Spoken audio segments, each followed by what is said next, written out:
ኮሪደር ከተጀመረ ወዲህ ከተሞች በተለያዩ ነገሮች መጨናነቃቸው ተቀርፏል።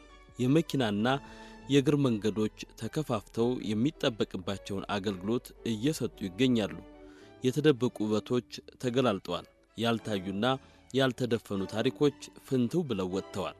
ከተሞች ከኢኮኖሚ ጠባቂ አስተሳሰብ ዋና የገቢ ምንጭ መሆን ጀምረዋል። የልማት ሥራው ከዚህ ቀደም የነበረውን ፖለቲካዊ እሳቤ የቀለበሰ እንደሆነ የሚናገሩት የከተማ ልማት ሚኒስትር ወይዘሮ ጫልቱ ሳኒ ናቸው። ከሪፎርሙ በፊት የነበረው ከተማን የሚያይበት አይዲዮሎጂ አውትሉኩ ፐርስፔክቲቭን በአጠቃላይ ከተማ የኢኮኖሚ ምንጭና የእድገት አንድ ምሰሶ ነው ብሎ ሳይሆን የገጠር ክፍለ ኢኮኖሚ የግብርና ክፍለ ኢኮኖሚ ባደገ ልክ ከተማ የሚያድጋል ብሎ የገጠሩ እድገት ላይ ብቻ ትኩረት አድርጎ ሲሰራ የነበረና ብዛም ለከተሞች እድገት ከተማው ነው የሚመጥን አይነት አተያይ ያልነበረው ሴክተር እንደመሆኑ መጠን ከተማው ማደግ የሚገባው ልክ ሳያድግ የቆየና በሚፈለገው ልክም ትርጉም ተሰጥቶት ድጋፍ ሲያገኝ የነበረ ሴክተር ነው ብሎ መውሰድ አይቻልም። የሪፎርም ውጤት ነው ትሩፋት ነው ብለን ከምንለው ለከተማ ልማት ዘርፍ የተሰጠው ግምት በጣም ኢኮኖሚውን ማንቀሳቀስ የሚችል ከተማና ከተሜነትን በከፍተኛ ደረጃ ማንቀሳቀስ የሚችል አደረጃጀትና አተያይ በመንግስት ደረጃ የተሰጠ በመሆኑ እሱ ዘርፉን ጠቅሞታል የሚል አጠቃላይ ግምገማ ነው። የኮሪደር ልማት ተስፋቸውን ካለመለመላቸው ከተሞች መካከል አዲስ አበባ ግንባር ቀደሟ ናት። የኢትዮጵያን ታሪክ የሚነግሩና ከትውልድ ወደ ትውልድ የሚሸጋገሩ ትዕምርቶች ተገንብተውባታል።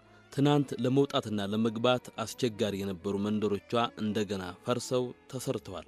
ሳይንሱ የሚያስቀምጠውን የከተማ ገጽታ በማሟላት ሂደት ላይ ናት። ይህ መሆኑ ለቱሪዝም እድገት አስተዋጽኦ እያበረከተ እንደሆነ በከተማዋ ባህልና ቱሪዝም ቢሮ የቱሪዝም ዘርፍ ኃላፊ አቶ ኃይላይ ገብረ እግዚአብሔር ይናገራሉ። የቱሪስት ቦታዎች እስካሁን ድረስ ተደብቀው ራሳቸው ሸፍነው የነበሩበትን ገልጠን ለሕዝብ ለማድረስ ለዓለም ለማሳወቅ ስራዎች እየተሰሩ ይገኛሉ።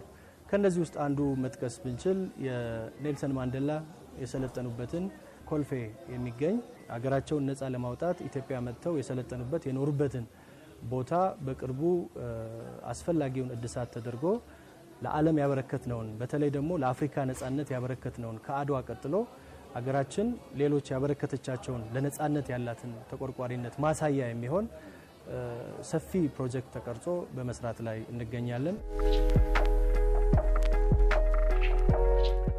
ቱሪዝም መጎብኘት ብቻ ሳይሆን የአገልግሎት ዘርፎችንም ያካትታል።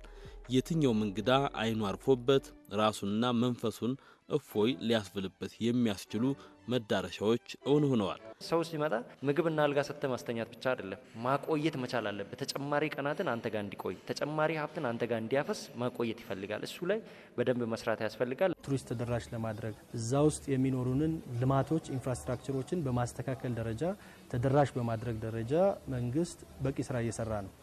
በእቅድ ደረጃ ደግሞ ከተማ መስተዳድሩ የከተማዋን የቱሪስት መስህብ ተደራሽና ምቹ እንዲሆኑ እቅድ አቅዶ እየሰራበት ይገኛል። የከተሞችን ገጽታ የመቀየር ስራው በቅርቡ የተጀመረ ቢሆንም ከዚህ ውጪ የሚጎበኙ መዳረሻዎች ግን አላጣንም። አስደናቂ ሰው ሰራሽና ተፈጥሯዊ የውበት ስፍራዎች አሉን። እነሱን አስተዋውቆ እንግዶችን መጥራት ይቻል ዘንድ ከተሞችን ማልማት ያስፈልጋል። በሚገባን ያሉንን መስህቦች ለዓለም በማድረስ ለቱሪስት ለሀገር ውስጥም ለውጭ ሀገርም ቱሪስት በማዳረስ ረገድ ውስንነት ሊኖረን ይችላል።